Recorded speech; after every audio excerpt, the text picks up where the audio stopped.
And thanks for joining us. Over 9,500 teachers out of the 20,000 teachers who sat for the 2023 licensure examination have failed.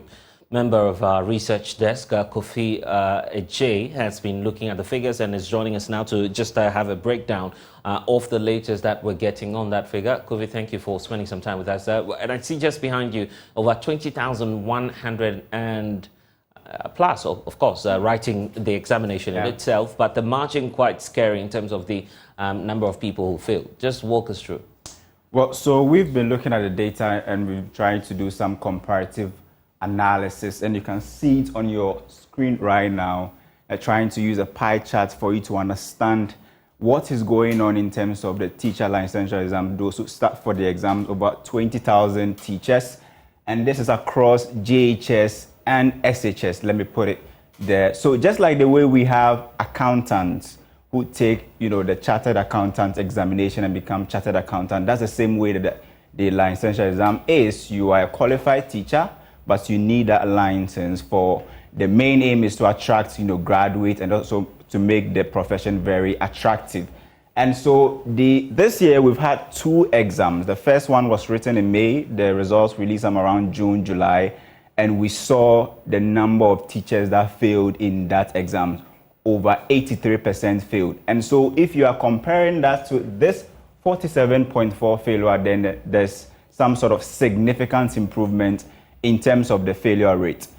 This, what you see is the about 20,000 teachers who sat for the examination, and 47% of them actually failed, and we have just 52.6% of them passing. The pass rate was around 50%, and so we know that there was some sort of breakdown in terms of the examination. So you are taking what they call the core subject, and then also your elective. Elective to mean the course that probably you teach in your school, and then the core subjects they have actually grouped into 4. So the first core subject is the general professional knowledge, and we've been doing some sort of disaggregated analysis on this, and you see that although on the general picture about 47% of the teachers failed the licensure exams, if you look at the disaggregated level, those who took the general professional exams, just about 38.2%, not just, it's quite significant, failed that's sort of, core subject examination. We have the early childhood, the grade pedagogy also, they failed that. And then we have the primary and SHS pedagogy also, they failed that subject, about 1.9%. And then SHS, we have about 16.2% failure there. And so we begin to do some, more disaggregated analysis in terms of some selected elective subjects. Now we chose these 4 because at the SHS level, you need to pass at least 2 of them, I think 3. You need to pass English language and mathematics for you to be able to qualify to the university.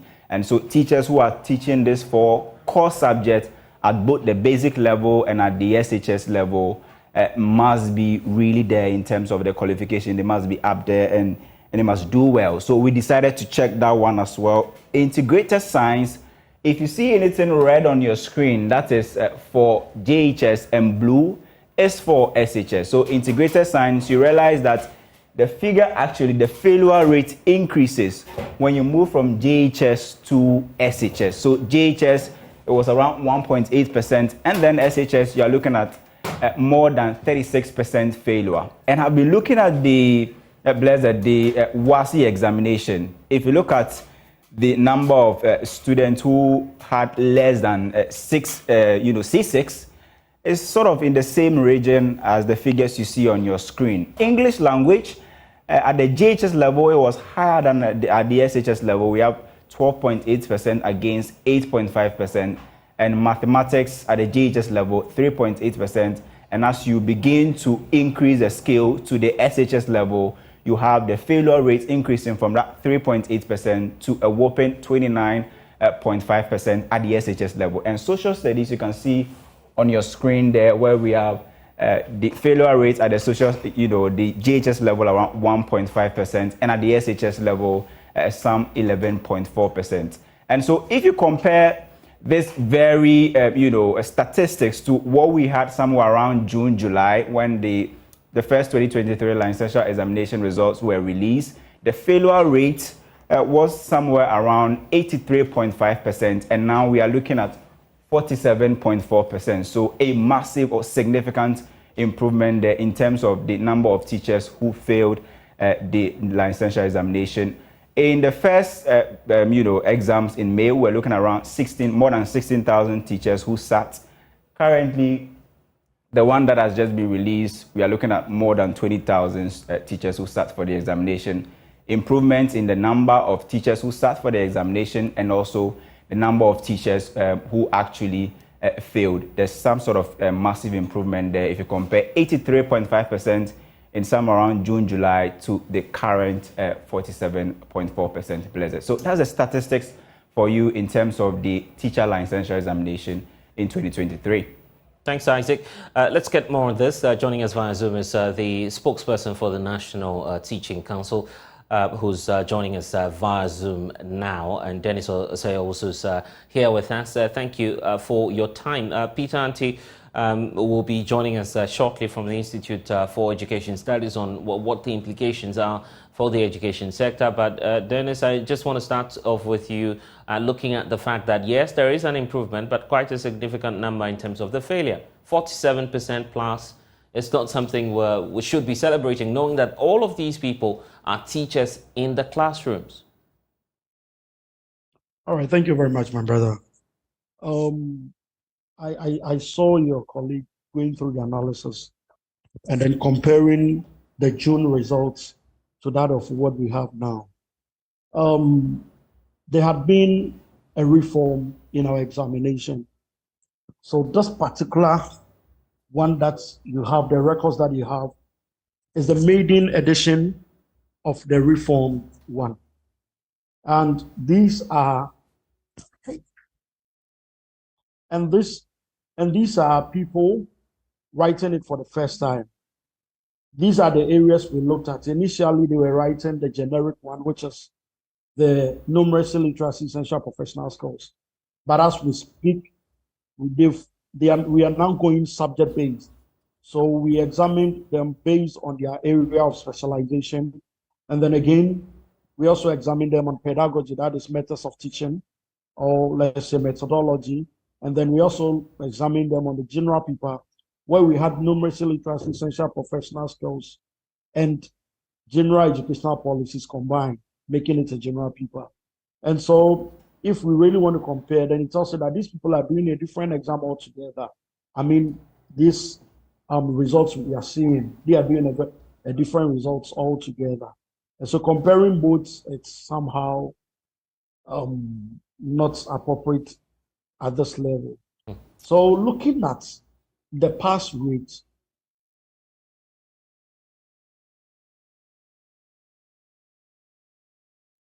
it's still something that we can't boast of because the number is still down. And we wish they could have done better than this. But there are other records to this. You know, we have released 2 of the exams. We had the 2C and then the 2B. So the 2C had to do with those who wrote the receipts and freshers for the old system. Freshers for the old system, they are also there, and their results is also out. So they are the people we can compare the June results to, because they are the same people who took the receipts, and then a few of them joined as new candidates as well.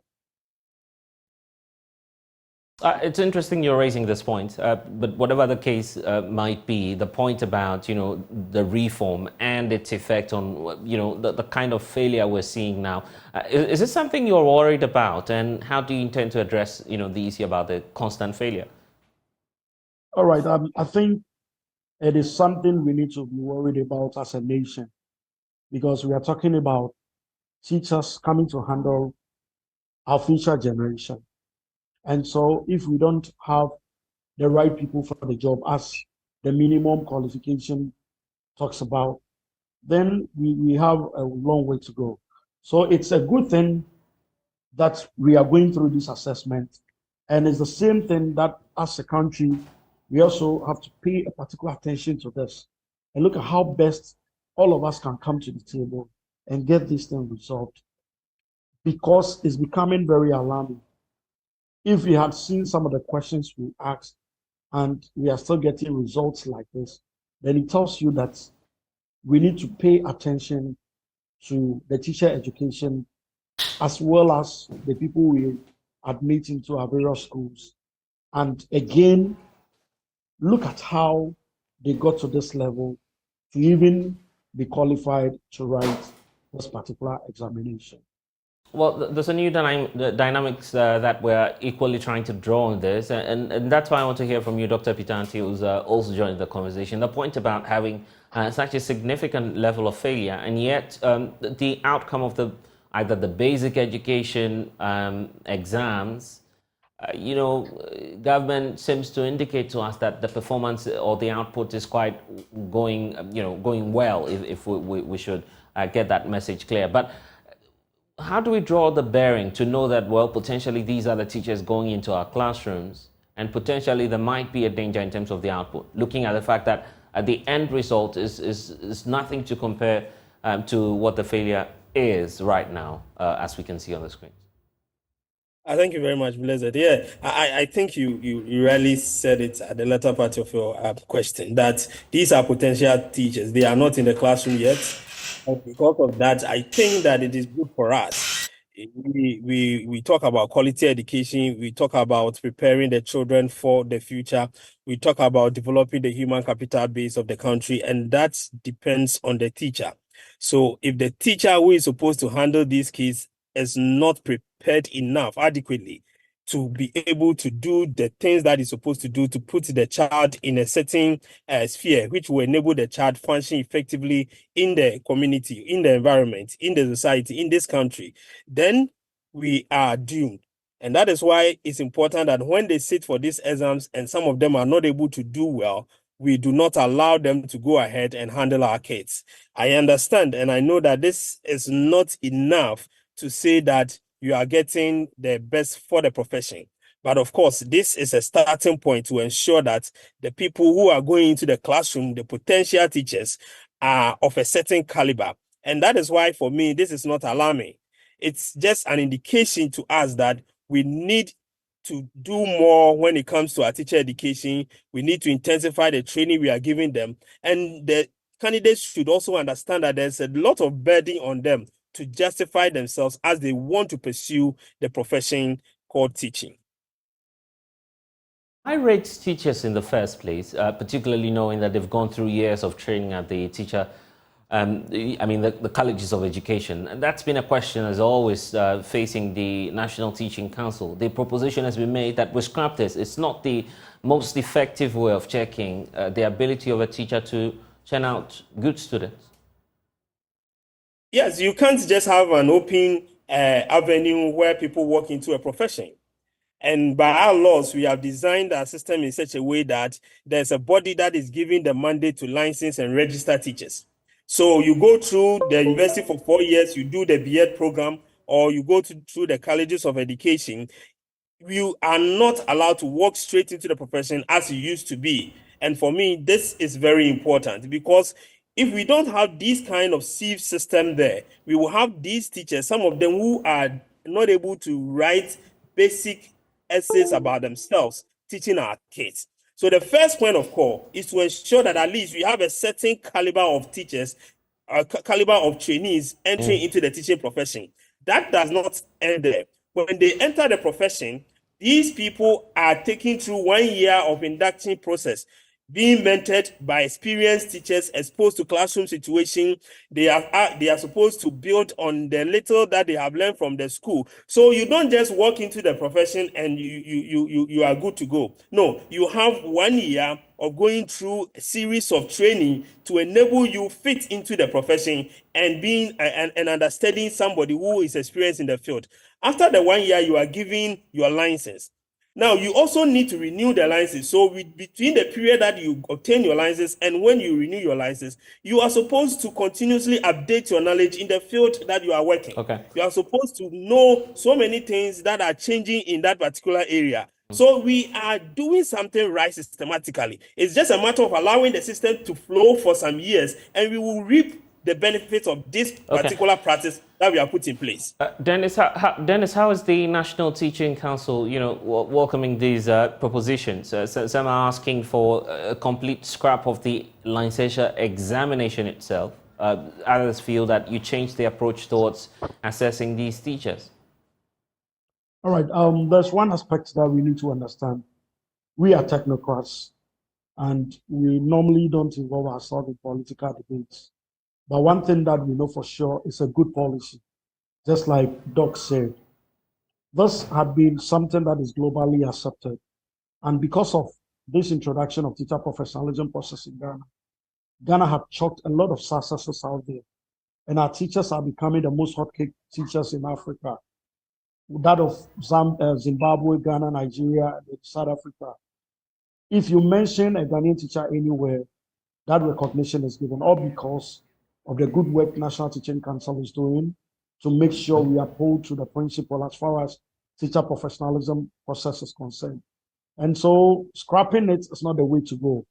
But we started from somewhere and we are here today. Just like you gave an example that the educational system is gradually changing. We've done this continuously for 5 years. So it tells you that the ones we are getting for the job market is really the right people for the job. And so if we just come out and say there's no need for that matter, it should be scrapped, then in my opinion, I think we've not been fair to teachers. We need to make sure we get the right people for the job. Yeah, this is not just a political subject. With all due respect, I mean, we've heard from some teacher unions and groups also raise concerns about the process and the fact that some of their members, have issues with the licensure examination itself. So it's not as though it's entirely a political conversation. We've heard from the teachers as well, some raising concerns with the process. All right, it's good as stakeholders in this particular field that we find ourselves. It is better for us to dialogue and make sure we look at all the things that we think it's not the best as far as the implementation is concerned. It is something we introduced, and gradually we are moving somewhere. So getting the right people on board, for us, all of us to jaw and then get to the roots, or better still, get the right things in place is the best way to go. But then proposing a scrap is automatically saying that teachers are not to be recognized as professionals, which is not the best way to go.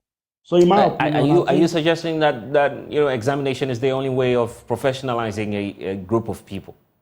No, I don't know if we can compare other professions, because if people are calling for a scrap for teachers going through licensure examination, there are other professional exams in this same country. They also went through training like teachers. Then we are not being fair to them as well. We want to say that their training system is equally not good. Why only the emphasis on teachers? The thing is, we are doing this just like Doc said. NTC is just a gateway keeper, where whoever wants to enter the system might be somebody who is qualified well enough to go and then teach. At least you have the basic knowledge as far as the teaching profession is concerned. And so we can't just make it like a dumping site where anybody thinks that I want a job to do. So I can go through the training system, have everything done, and then I find myself a job. We need to add some value to the job. And this is the best way to go. To get pre-service teachers into the system, they need to have that standardized test to make sure we get the right people for the job. So what then, becomes of the final examinations they write at the colleges of education? Yeah, that is exactly why I compared to the others too. If we agree that nurses also go through training system, so they don't need professional examination, then we can discuss this at the teacher's side too. If you believe that people have done LLB for a whole 4 years, 5 years, and still they need to go through another training system to be recognized as lawyers, then we should also discuss this at the other level too. If architects, if bankers, they all go through these training systems to be able to become professional bankers, then I don't see the need for us to be discussing teachers' topic in this regard. If we really want to professionalize teaching, the law is so simple that whoever wants to join the teaching profession, you have had your initial training, you are a teacher. But for you to be called a professional teacher into the job market, this is what the profession says. You need to go through a standardized test. And when you are through, you can join the mainstream teachers. And I think that is where we are now.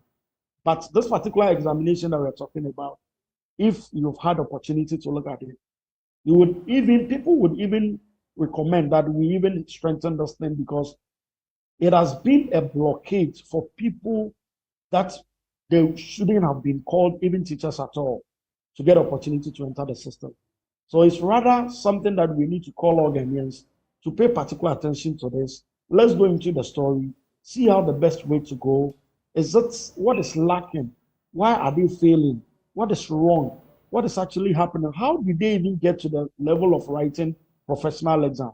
This is what the exam is bringing this information out, that we expect that the whole nation should rather concentrate, but not to rather bastardize the exam process that have been able to bring some incompetence in some people who had already been in the job market. Dr. Peter Ante, your take on the concerns emerging not just from the political class but also teachers themselves about the exams. I think that the biggest stakeholder that have raised issues about these exams is the TTAC, and that is the Association for the Teacher Trainees.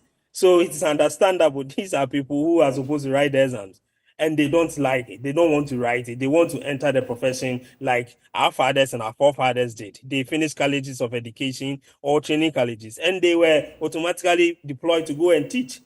The system is changing. We are moving. The world is changing. The dynamics in the system demands that the teacher coming out should undergo certain processes before he or she is allowed to enter the classroom. And even when he enters or when she enters, there are systems in place to ensure that the person is fit for purpose.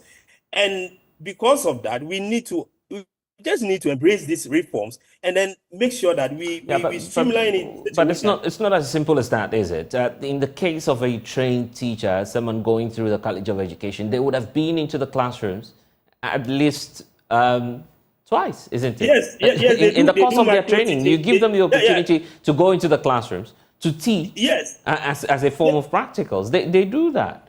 Yes, they do one semester off-campus teaching practice. I'm very much aware. Yeah, but you introduce them into the classrooms and then ask them to come and write exams just to assess them. Let me explain, because I train teachers, so I understand the system very well. So this is what happens. When you get to level 300, you do micro-teaching, what we call on-campus teaching practice. You get to level 400, the first semester, you go out and then do off-campus teaching practice. You come back to campus and finish your final semester.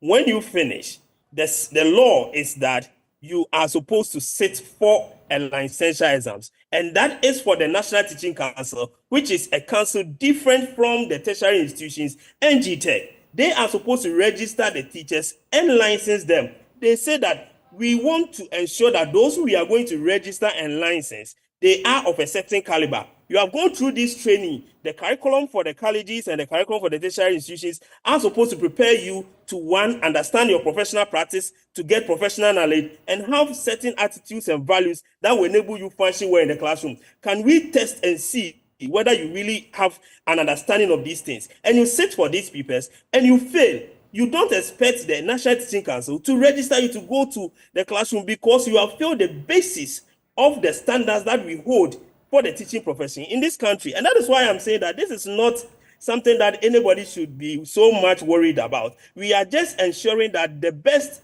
are sieved so that they will handle our case in the school. Let me give you a simple example. I'm interested in economics because that is my field. I saw the cons papers. In this country, anybody who completes tertiary education might have done at least 6 years of economics, 3 years at the senior high school, and 4 years at the university or the college. At the university. So 7 years understanding of economics, and you cannot state the law of demand, and you want to go and teach who economics. That is something that is not acceptable. So if the person cannot answer basic economics questions, why should you allow such a person to enter the classroom to go and teach people economics? These are the things we need to discuss and be very frank and open with, so that people will understand that this is not something that is just preventing people from going to the classroom, but we need people who can go and teach our kids very well. Okay, Clement Apak is a member of the Education Committee in Parliament, is joining us now. Thank you for your time. We've had your leader in not just in Parliament, also the political party you belong to, the NDC, talk about this proposal of your party to scrap the Teacher Licensure Examination next year if you do win the general elections. Now we're seeing, a very massive level of failure. A reason for which the experts are telling us now that indeed we need the licensure examination to ensure or enforce standards. What's your take on that? Well, first of all, let me say good afternoon to your good self and to our listeners and viewers. Yes, it's indeed the case that the NDC, Don Damani Mama, have repeated a proposal we made for the 2020 election. That given the opportunity by Ghanaians to gather this country, we will abolish the teacher licensure exam, and we will replace that exam with a course to be taught in the teacher training institution. Now, the issue of the mass failure, or if you like, the huge numbers recorded as failed in this recently released results and the work for this makes the case as to why our proposal is best suitable. If there is a challenge with the people who produce funded with state resources to become teachers and to help mold the next generation of Ghanaians. The problem cannot be solved at the end of the process. The problem should be tackled within the processes of training. And that is what we are seeking to do. What we are witnessing clearly is a symptom of some deficiencies in the training process itself. For lack of a word, how can anyone convince me that somebody who has gone through a process for 4 years to be trained as a teacher is incapable of passing a professional exam after 4 years of training? An exam that does not take more than 6 hours. So the point I'm making is that the challenge must be looked at within the context of the training process, not to wait for them to go to school for 4 years, get a degree, and then we then say they have to take a 4 to 6 hour exam, and then based on that, they pass or fail. And the question I'll ask is, so what are we going to do with them? Are we going to put them away? Are we going to discard them? Is that the best way to utilize the national resource? And while you raise all of these concerns, are you mindful of, standards?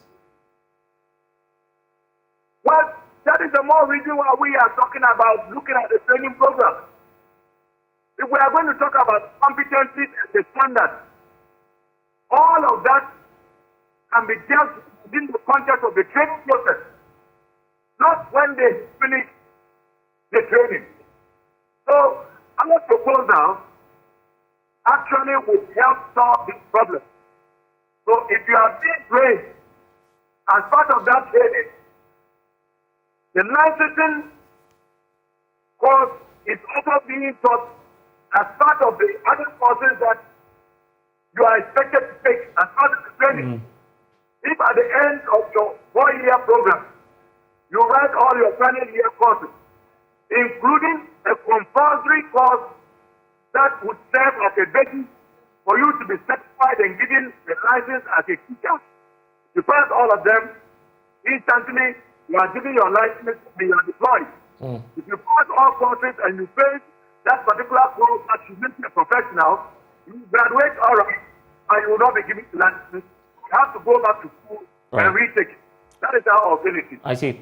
Thank you, Dr. Clement Abak, for spending some time with us. Let's hear from Dennis and also Dr. Peter Ante as we wrap up the conversation. Dennis, the point, very critical points about, checking or enforcing standards. Why not start off by looking at entrance, prospective applicants into the various colleges of education? That could be by far one of the most effective aspects of checking who gets into the colleges of education and who's being churned out. I think one thing that we have done as a council is we've introduced indexing. So with the indexing, immediately you enter any of the training institutions, whether in the university or the college of education, to become a teacher. We pick your details and then monitor your activities on campus and everything you do. But with the issue of trying to add professional exam to the academic exam while on campus, it's not the best way to go. Who judges who watches the watchman?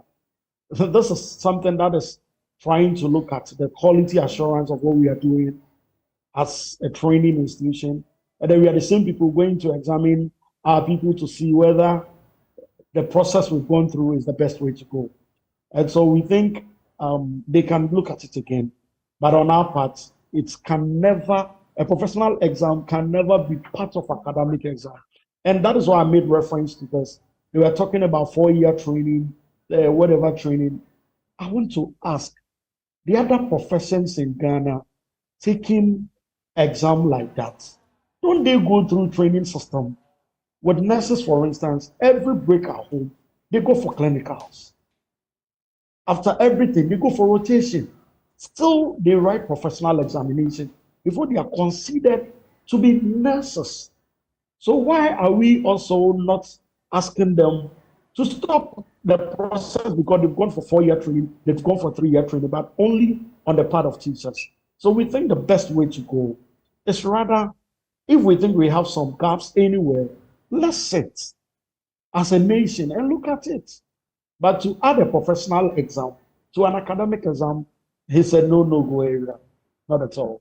That's not the best way to go. The future of those who are failing the exams now, what happens to them? They still have the opportunity to write, but just like this conversation has come before for a cutoff point. It is something that we are prepared as part of our LI to put it in a parliament for them to see if it is a possibility for others than in other areas. Then we are good to go. But as we speak, you write on pass. Okay, Dennis, grateful for your time. Dr. Ante, you want to make any final comments? I think my senior brother, Dr. Park, should just avert his mind to some of the things that happens on campuses in relation to the training process, because I know that there are courses that are done specifically to prepare the students to write the licensure exams. That is a fact. So we should check that. I also believe that this is the way to go. The system is robust. We just need to sustain it and implement it faithfully for about 10 years, and we see a drastic change in the quality of teachers that will transform into the quality of teaching that happens, leading to quality education, quality outcomes, and our children will be prepared for the future. Okay, grateful, gentlemen, for joining us here on The Pulse. We're taking a break. When we get back, of course, we'll talk about the finance minister who's now being challenged to come clear on the SML deal. We'll tell you more. Please stay.